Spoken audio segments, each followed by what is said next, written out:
a newspaper, I've always was looking for a little dirt I could use on Jim Sochor. Excuse me, I'm a journalist, is what we do. It's in our DNA. But with Jim Sochor, as you might imagine, I kept coming up empty. He lived such an exemplary life. But one day I finally hit pay dirt. I learned from a close family friend that Jim Sochor once went swimming in the rec pool less than an hour after he finished eating. It's the only thing I could ever get on him.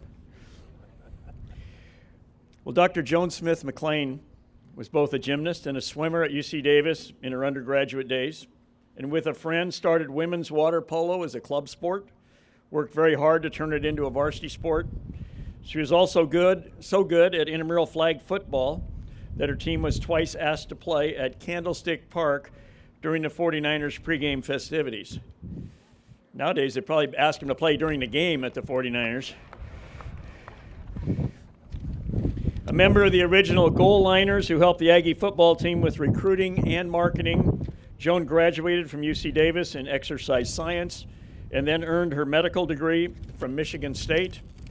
She has served as chief of staff at Sutter Davis Hospital, president of the Yolo County Medical Society, and currently is the Davis director of the Sutter Health Family Medicine Residency Program and a member of the Sutter Medical Group and the Sutter Health Board. Ladies and gentlemen, Dr. Joan Smith McLean. Thank you, Bob. Good morning. I'm going to give a little bit of a different perspective than the football side. I'm very honored to be here today and want to thank Donna and Terry and Holly for having me, if I don't blow over.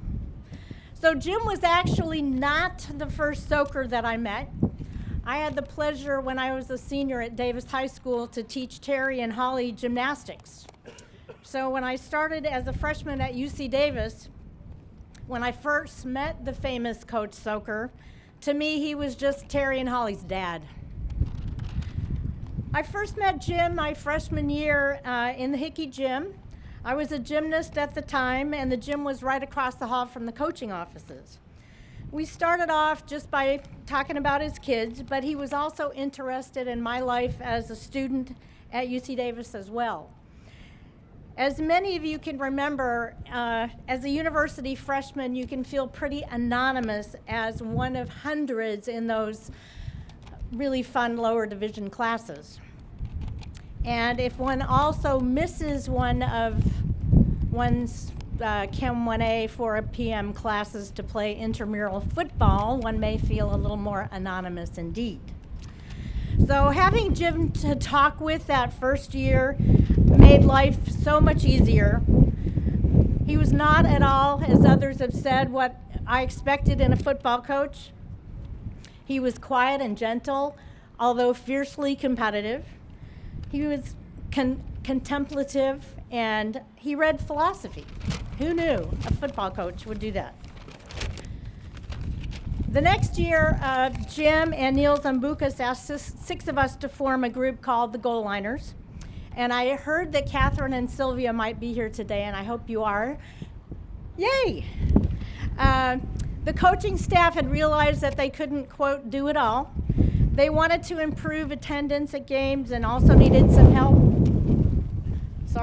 with recruiting, and thought we could help. So we met together weekly as a group with Jim and Neil and other coaches to plan the activities for the week, which might be distributing posters downtown at the businesses, painting signs, or mailing copies of the instant replay to recruits. We helped with the after-season banquet, and we had a whole lot of fun touring recruits and their families around the campus to show them what UC Davis was really like. We didn't have an astronomical budget as a Division II school for recruiting, as you know, but it was really important to Jim that the recruits and their parents felt comfortable in choosing UC Davis. And I was impressed at how strongly he felt about these young men making a decision that was best for them, both as students and as athletes. And I so admired the student-athlete concept. As time passed, I moved on to grad school at UC Davis, fortunately in exercise physiology, so I continued to live at Hickey Gym, either in the human performance lab or in the pool where I was playing water polo. Jim's office happened to overlook the pool, so we could chat through his open window. We also played squash together, at least until I had my appendix out after one of our games. I seem to remember perhaps winning a game or two, but I think that's probably wishful thinking. We had breakfast at Giant Hamburger and at Fluffy's, of course.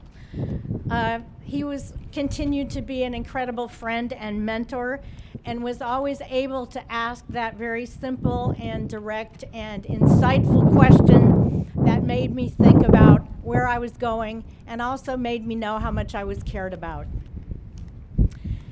As the years passed, Jim was always humble about his successes, and he celebrated the successes of others. Most importantly, he had an incredible love of his family. He loved Donna so much. He was so proud of his girls. And in the last few years, he beamed with pride in talking about his grandson, Dylan. I never had to beg to see a picture on his phone. Not one, not two, maybe 10, maybe 20. You just know in your life when you've met a very special person, and Jim was one of those to me throughout my life. He inspired me to be my best at all times and to reach high, aim high. My mother and I, who's up there at the top, we were talking about him the other day, earlier this week, and she said, "I love that man," and I couldn't have said it better. Thank you, and go Ags.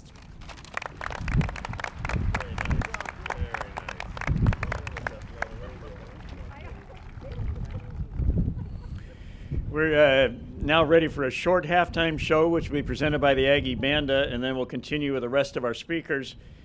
So, 5, 6, 7 minutes, you could stretch and get a drink of water or something.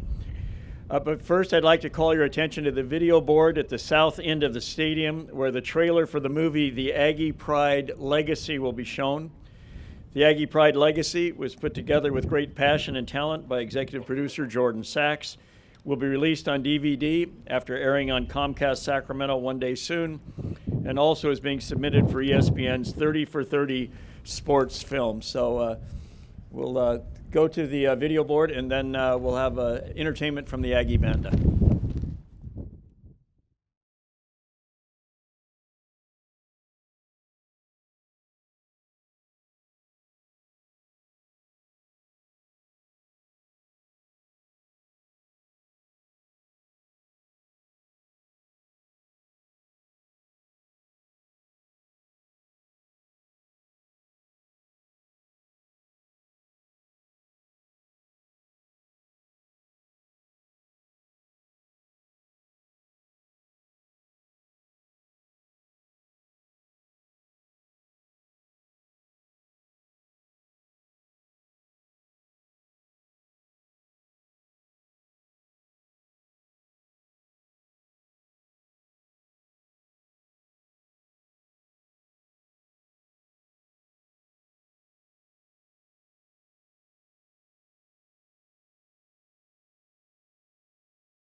If I could have your attention, please. The band's going to play 2 more songs, and then we'll start the second half.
Thank you to the Aggie Banda. Thank you very much. We'll hear from them again after the game.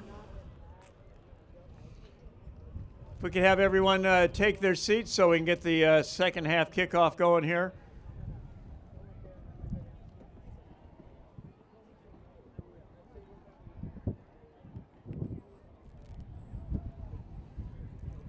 If we could have everyone please take their seats so we can go on with the rest of the program.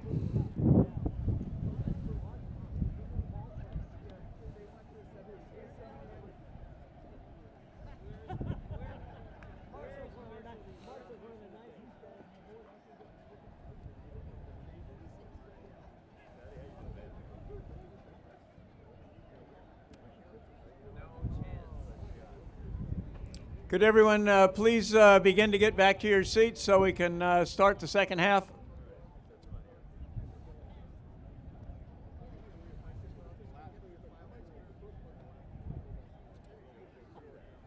I warned them about having a halftime. Once you get them seated, don't let them get up. That's right. Yes. We'll just start without him. Yeah.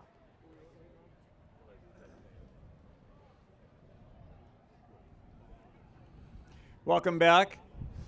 I've been informed that there was one group in the early introductions when we were having players and coaches and everybody that was associated with Jim Sochor or Aggie football stand up and be recognized, that there was one group that we left out, and that would be teammates of Jim Sochor. So if we have teammates of Jim, I know there's at least one. Are there any teammates from San Francisco State of Jim Sochor?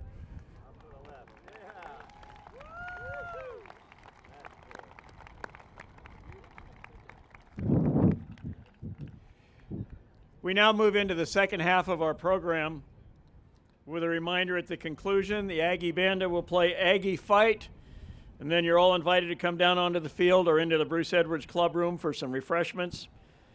And speaking of halftime, you know, there was one thing about Aggie football under Jim Sochor that you could take to the bank. That was if the score was tied at halftime, the Aggies were going to win the game, and Bob Biggs talked about that a little bit. Jim Sochor believed very much in preparation, but he was also a superb game day coach who could quickly dissect what had happened in the first half and make the adjustments necessary in the second half to produce yet another victory. Of course, today the Aggies are not behind at halftime. Our next speaker is Rolf Benerschke. When Jim Sochor first introduced me to a young kid named Rolf Benerschke as the Aggies' new place kicker, I immediately called Vanna White at Wheel of Fortune and asked if I could buy a couple of vowels. As Rolf became Mr. Reliable on long-range field goals for the Aggies, as a sports writer, I realized I would have to commit the spelling of his name to memory. I can still do it from memory, B-E-N-I-R-S-C-H-K-E. It just stays with you forever. With all due respect to his teammates, Rolf was one of the best-looking All-American boy-next-door athletes ever to wear an Aggie uniform. We'd regularly have young women come into the newspaper office asking, "Do you have a picture of Rolf Benerschke?" Heck, we even had guys coming in asking for Rolf's picture. We all know that the days of a two-sport star are almost gone in intercollegiate athletics. But get this. Rolf was a two-sport star for UC Davis, not in the same year, but on the same day. Rolf may be the only athlete in NCAA history at any level to score in two separate sports on the same Saturday, and he did it more than once. I remember a fall day in 1974 when Rolf kicked a goal for the Aggie soccer team at UC Santa Barbara, caught a commuter flight from the tiny Goleta Airport to LA International, then flew up to Sacramento in time to kick 3 field goals in the first quarter to provide the margin of victory over, here's the best part, Sacramento State. After setting 12 records at UC Davis, including scoring and kicking accuracy, Rolf became one of the best kickers in the history of the NFL with 146 career field goals while earning All-Pro in 1980, playing in the Pro Bowl in 1982, and being named the Walter Payton Man of the Year in 1983.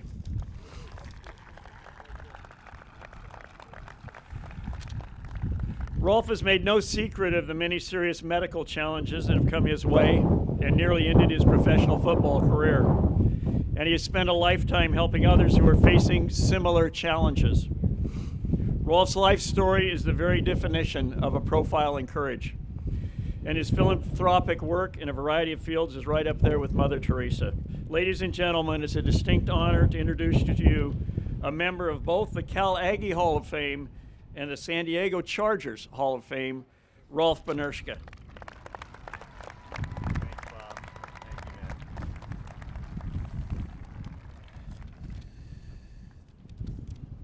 Wow, it is a privilege to be here on so many levels. Before I start, I'd like to just thank Rob Norris and Coach Gould for what you did yesterday in inviting 180 of us former players to get together and play golf and reminisce and tell stories and reflect. It was an extraordinary time. Many of us hadn't seen each other in 40 years, but we picked up like it was last week when we last saw each other because of all the things talked about today. Jim at the root of it. It was interesting in talking to some of those guys, I asked, how did you first hear about Davis? Were you recruited? And a lot of these guys said, yeah, I was recruited. I was recruited by a lot of schools. I was talking to one guy, he said, I was recruited to go to UCLA, and they flew me down to UCLA, and they took me to a basketball game, wooden court. UCLA was in its prime back then. They took me to dinner. I had a steak dinner.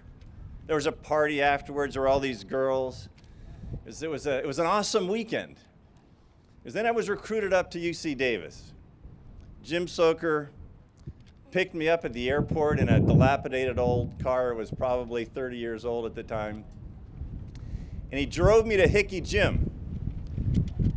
And he showed me around, really proud of this place. And then he walked me up to the film room, and he put on the highlight film. The Miracle game was on there. There were highlights in black and white that you could hardly see the players or their numbers. But he was so proud of this team. And he said, then he had a football player come and take me to dinner. And we walked across the street to the MU, and I got a hot dog.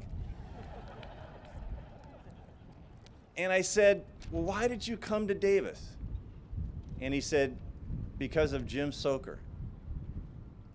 Because of Jim Sochor. And I think that personifies why we're all here. A man that wasn't about trappings. It wasn't about material things. It was about a passion for life, a passion for people, a passion for this university that oozed out of every pore in his body, every word out of his mouth. Now, I was not recruited by Jim Sochor. I didn't have those experiences. Jim didn't recruit down in San Diego. He didn't need to. I was a kid that got talked into playing football my senior year in high school. We didn't have a very good football team, and so we had a lot of chances to kick. And we had some success, and at the end of my senior year, I started to get scholarship inquiries from some very big schools. Stanford called, and Cal called, and USC called. And I went to my father, who was an immigrant, who was a scientist, a medical school professor. I said, Dad, they want me to go to Stanford to kick footballs. What do you think? He said, that's not why you go to college. And he was right. And so I never considered it. I had a passion for wildlife. I was into endangered species. My graduation gift from high school, my dad allowed me to fly by myself at age 17 to South Africa to go and participate as a student with 6 others at a wilderness leadership school and work in a game reserve where the white rhino was saved. I was turned on to wildlife, and I had a passion, and I chose Davis because of the zoology department and the chance to go to the vet school. So I didn't sign up for football. I turned down scholarships, and I came here because of all that this university is about. I was in school for a week, and I got a call in my dorm room from a guy who identified himself as Jim Sochor. And he said, "Are you Rolf Benerschke? And did you used to kick field goals?" And I said, "Well, yes, I kicked my senior year. Who are you?" He said, "I'm the football coach. Why didn't you sign up for football?" I said, "Well, I'm worried about studies." And he said, "I just got berated on the telephone by the head coach at USC suggesting that we pay players to come to Davis." And when I said, "Of course we don't even offer scholarships, why would we possibly pay players?" The coach at SC said, "Well, we tried to recruit this kicker from San Diego and he chose Davis over USC. Surely you must be paying them." To which Jim said, "Well, we didn't have a kicker sign up. What's his name?" So Jim tracked me down and talked me into playing my freshman year.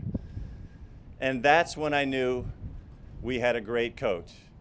Now, I know some of you are laughing, saying, "How can you as a kicker possibly know whether a coach is good or not?"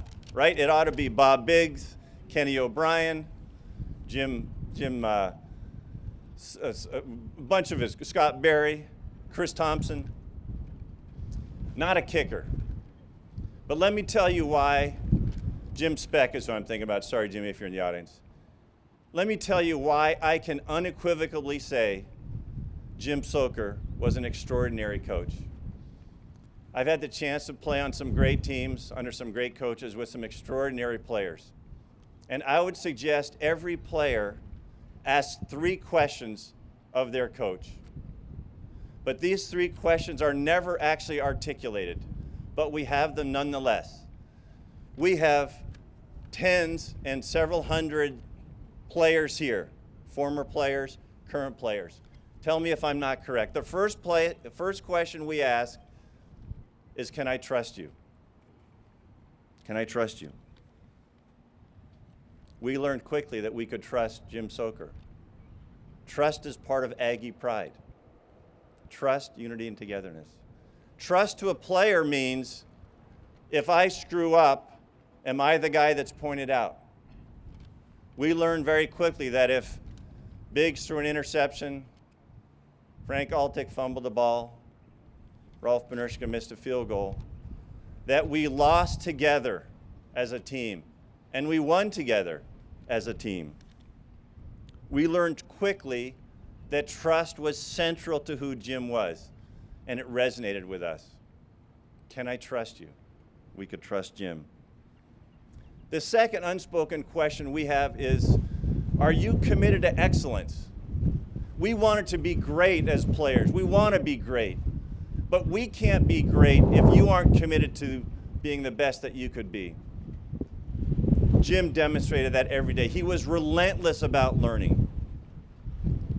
He would spend, as been noted, summers, not with Donna and the kids on vacation, but traveling to Thousand Oaks, to the Cowboy training camp, to the 49ers.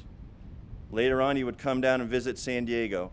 And he was a sponge for how to do it better. There was a reason we won so many games. Yes, we had great players, but we had an extraordinary coach who coached with other extraordinary coaches. And because of that, we outcoached almost everybody we ever played. As Bob so eloquently said, if we were tied at halftime, we'd win going away. It was because he and his staff outcoached the opponents. Now, the third question every player asks, and is never articulate, but maybe the most important question, is, do you really care about me as a person? Do you know who I am? Do you know what my hopes are, my fears are? Or am I just the person that wears number 6 or number 12 that's a wide receiver or a tight end or a defensive lineman? Jim cared about us, each of us. It was interesting yesterday talking to so many players. Jim would remember us, what our major was as was expressed. But as we grew up, he would learn our wives' names. He would ask about our kids, about the job we had. It was a father caring about a son, sometimes encouraging us, sometimes challenging us, sometimes pushing us to do things we didn't think we could do. And then that love grew into a friendship, an authentic friendship, as we became husbands and dads and leaders in whatever field that we chose. I feel qualified, even though I'm a kicker, to be able to say that Jim was a great coach. But as great a coach as Jim was, he was a better person. He was a better person. There are stories that every one of you can tell, and I feel privileged that I get to speak on behalf of so many former players. And I'll just share one with you. I didn't come up here to play football. Jim talked me into it. But what's so great about UC Davis is that in the off seasons, in the winter and the spring, there were so many intramural program opportunities. And I love soccer. And so I started to play. We had a dorm soccer team, and then we had a co-ed soccer team. And pretty soon I found myself playing with all the guys who played on the varsity team. And I realized how much I missed a sport that I'd grown up playing. And I realized that I was actually good enough to be able to play with these guys. So my sophomore year, when it was 110 degrees and we came up for early camp, we would be dressed in our full pads. I'd look across the street and the soccer guys would be running around in shorts and no shirts. I'm a pretty bright guy. I went to Coach Sochor and said, you know, I don't really like this. I think I'm going to go over there. You have another kicker. I'm going to go play soccer and give up on this football thing. And he didn't behave like a traditional coach. A traditional coach said, well, if you don't want to play, we don't want you. Or he would lay down an ultimatum and said, no, you can only play football. He said, well, that's interesting. Let me go talk to Coach Will Lauder of the soccer team. And he said, before you make your decision, please come see me tomorrow. So I went into his office the next day, and he said, you know, I got to talking to Will, and we think you can play both sports.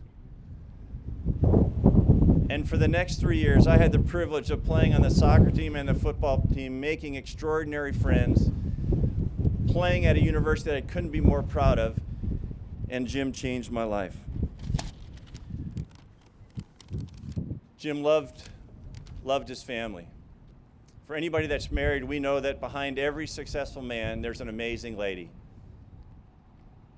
And there's one in Jim's life.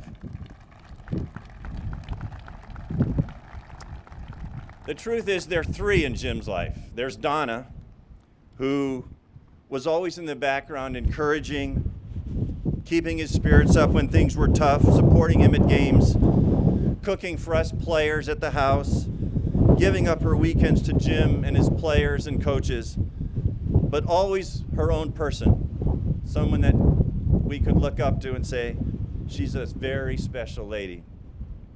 But there were also the girls, Jim and Daughter's daughter, Terry and Holly. Jim loved you both so much. I know that you were forced to watch a lot of football games growing up, endure a lot of team barbecues, attend a lot of sports banquets. But despite all that, it was obvious you shared the love and pride for your dad that your mom had. When Terry got married and had little Dylan, Jim and I would talk. He would always bring up Dylan and his love for balls and his great golf swing, and he was so proud. And maybe one day, Dylan will grow up and understand what an extraordinary grandfather he had. I want to end with an email that I got that really challenged me. The email said, can you name 5 Heisman Trophy winners? Can you name 5 Miss Americas? How about 5 Nobel Prize winners? What about the 5 wealthiest men in the country? Now, this is a very bright audience, but I would suggest even you can't answer those questions. And yet, if you think about it, that is what the world aspires us to become. The best athletes, the most beautiful women, the smartest intellect, the wealthiest people. And by all measure, those people achieved that. And yet we can't remember their names. Then the email said, "Can you think of a friend that stood by you when you really needed a friend? Can you think of a nurse that put an arm around you when you really needed a shoulder to cry on? How about a coach or a teacher that saw something in you that you didn't see in yourself?" Now, I can answer that last question with a lot of different people. The person that changed my life in every imaginable way was Jim Sochor. I would never have played football. I would never have had the opportunities I had to play in the NFL. But more than that, I would never have been able to meet a man who cared so much about others and demonstrated what it was to live a good life. Jim, I miss you. God bless you.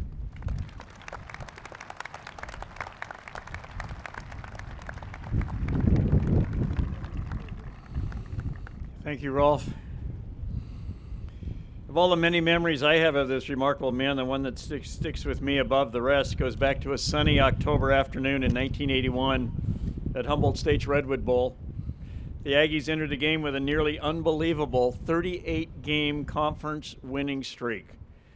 Given that they had not lost a conference game since 1973, a span of 8 years, most of us in the press corps thought they might never lose a game again. We'd just file our stories and go have a beer. Well, the Aggies led 18-17, entering the game's final minute, appeared to have victory number 39 in hand before a questionable personal foul call with only seconds remaining moved Humboldt State into field goal range. To their credit, the Lumberjacks converted, setting off a wild celebration for their long-suffering fans and sending the Aggies to an unlikely and completely unexpected loss. Afterward, a number of us, reporters, crowded around Jim Sochor asking him about that personal foul and how it had robbed his team of victory. But Jim Sochor wouldn't bite. Pointing across the field to Humboldt State head coach Bud Van Daren, still surrounded by dozens of delirious Lumberjack fans, Jim Sochor said simply, "This is Bud's day. Your questions should all be for him. It's a great victory for Humboldt State, and they earned every ounce of it." It was one of the most remarkable and gracious and humble post-game comments I've ever heard from a football coach whose team had just suffered a heartbreaking loss. It's one thing to celebrate your own success, but to truly revel in an opponent's victory is far beyond what most of us are capable of. A few years ago, in a chance meeting with Jim Sochor downtown, I joked with him that his first name had now been changed from Jim to Legendary. After all, he was now a member of the College Football Hall of Fame, an honor that could have been bestowed on him for his success as a player, his success as a coach, or perhaps both. He laughed at the notion that he was somehow more accomplished than anyone else, or that he had achieved all these things on his own. It was a whole bunch of us working together, he offered. Legendary or not, there's one name and one name only that most of us will always use when we remember Jim Sochor, and that name is Coach. Well, when I think of Ken O'Brien, the game I remember most was when he rushed for all 3 Aggie touchdowns to beat North Dakota State 19-14 on Toomey Field in 1982 and earn a berth in the NCAA Division II championship game for the first and only time in Aggie history. Yes, this classic drop-back passer rushed for 3 touchdowns. The last 2 were from the 1-yard line, causing Jim Sochor to joke afterward, "When we needed a yard, we gave it to Ken." After setting school records with 44 touchdown passes and over 6,600 passing yards, Ken was drafted in the first round by the New York Jets. He became the only UC Davis player ever taken in the first round of the NFL draft. Yes, the Jets picked Ken out of a strong group of quarterbacks that included John Elway, Dan Marino, and Jim Kelly. And there were indeed a few fans in New York City asking, "Ken who from UC where?" But the Jets knew exactly what they were getting in Ken O'Brien, who ended up throwing for over 25,000 yards and 128 touchdowns in his NFL career, played in 2 Pro Bowls, and led the league in passing in 1986 after completing 62% of his pass attempts. Ken is a member not only of the Cal Aggie Hall of Fame, but is the only Aggie football player to be enshrined in the College Football Hall of Fame. Ladies and gentlemen, please welcome Ken O'Brien.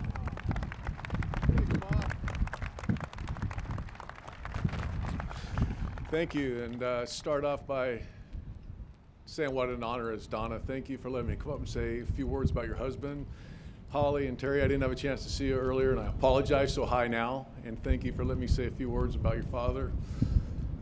Everybody knows they wouldn't be here unless they realized how great Coach was in everything that he did. And as everybody said before me, how great he is, I really can't add a whole lot to that part of the story. So what I thought I'd do is tell you a little bit about my story with Coach and how it's a bit different than the stories I've heard earlier today. I was in Sacramento and I came out at high school. I'd only played 1 year of quarterback. And I thought I was pretty good. I don't think anybody else really did, but I thought I was pretty good. And Stanford had a recruiting day, and one of my high school coaches drove me down there, and it was a recruiting day in the sense that they got you into a ball game, you could watch them play, and I don't even remember if they said hello to me or not. So we went down, we were in Stanford Stadium. They have a game, and the product on the field's not very good, in my opinion, at that time. There was no enthusiasm in the stands, and it was just a boring football game. So as we're driving back from the Bay Area, my high school coach says, hey, you know what? UC Davis is recruiting you, and they have a game tonight. What do you think we just stop off on the way home? And I'm like, I'd never been to a game. I'd love to. Let's do it. So we pull off the road, and we're a little bit late, and it was in 1977. And as we got in there, we got right to the stadium. We got right to Toomey Field, and it is packed.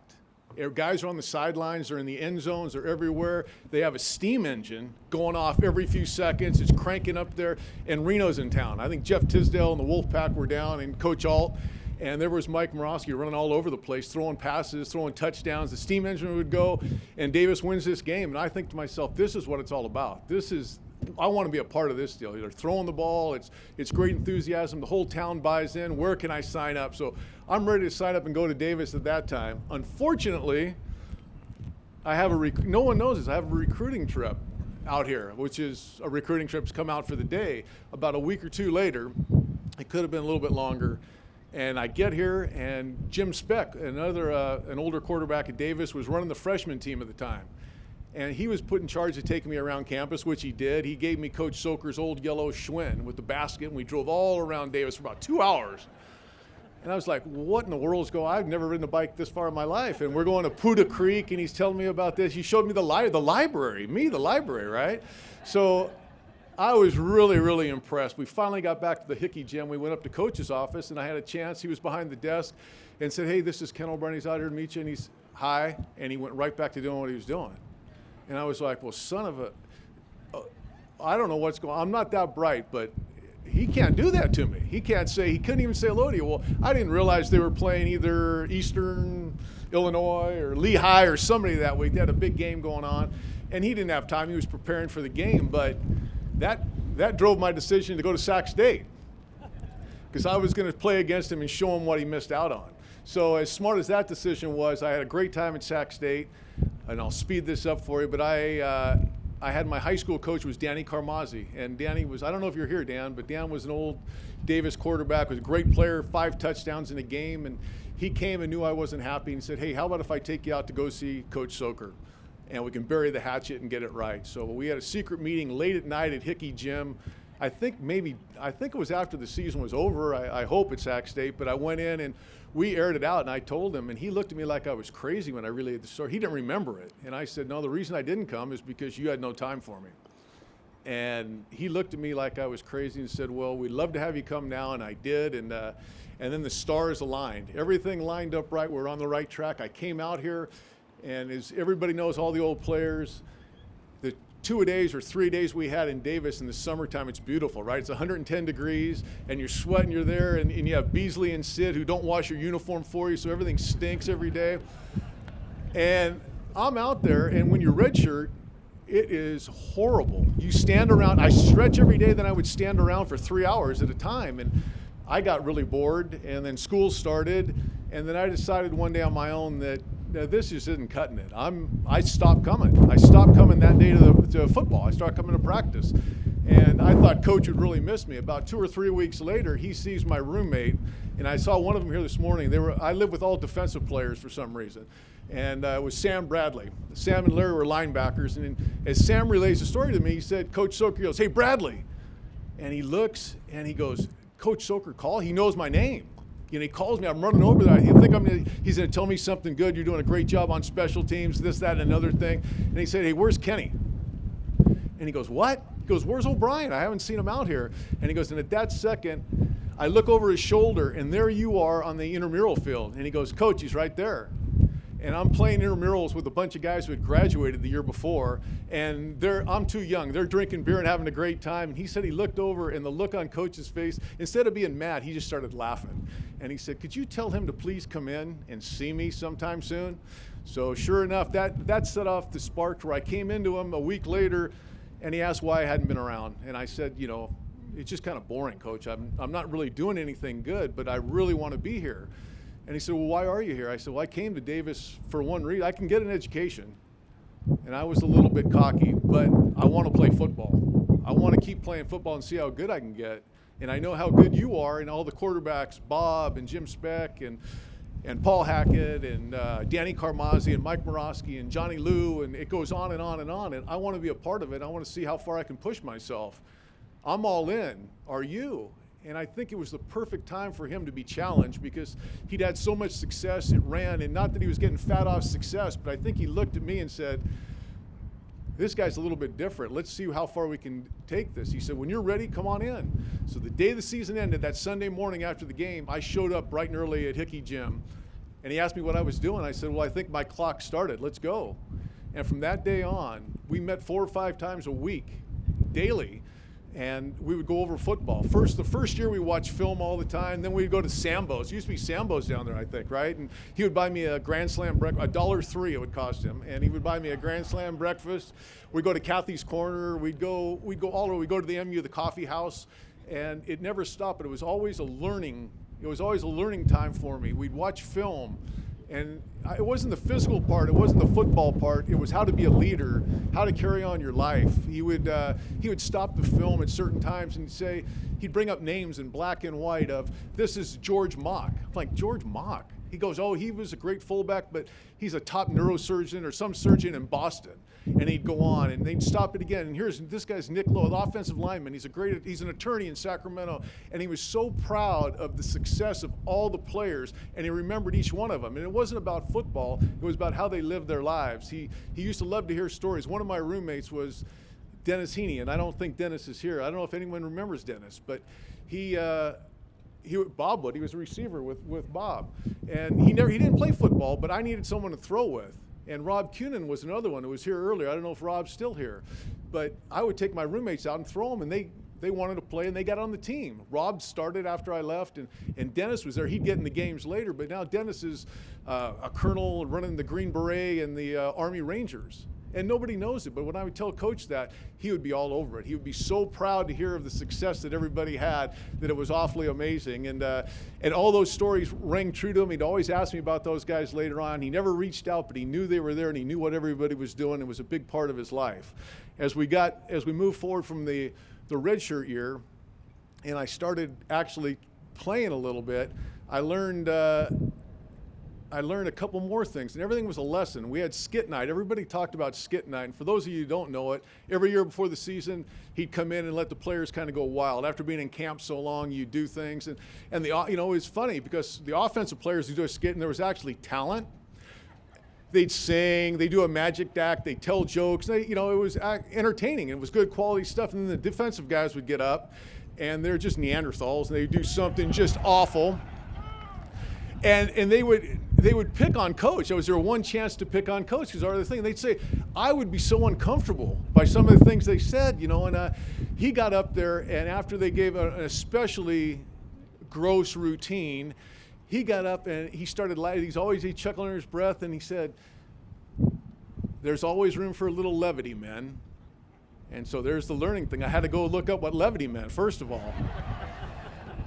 And then we were out at breakfast later in the week, and I said, Coach, you know, why do you let them do that? Why do you let them act like that? It's disrespectful. And 2 good lessons came out of this, other than levity.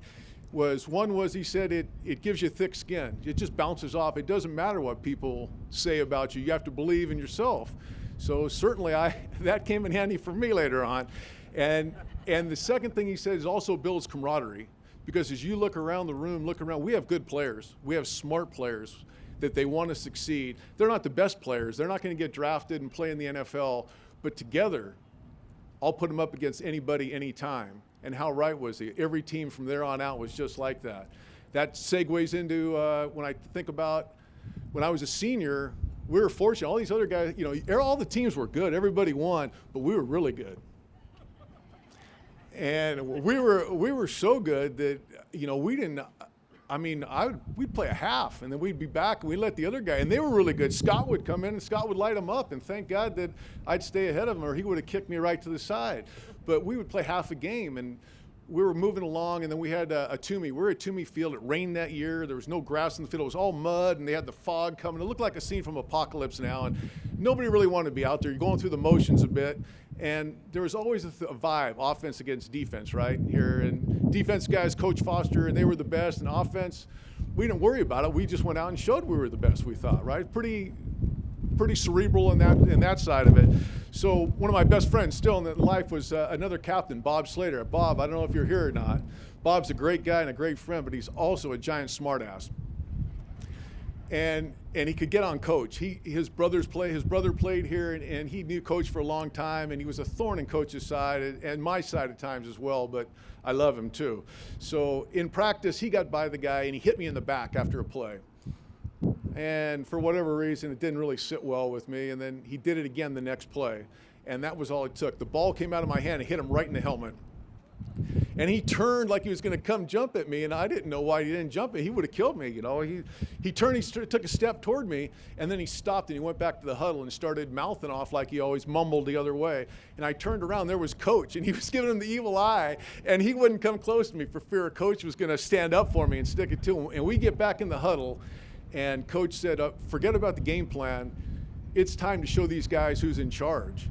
And he said, we're going to go take these guys on right now. And the rest of that practice was like no game I played in. It was full speed. For a half hour, we went after it. And as I remember, we took care of them pretty good. At the end of practice, I walked off and I started feeling guilty. You know, how stupid was that to let your emotions get the best of you? I went up to apologize to him.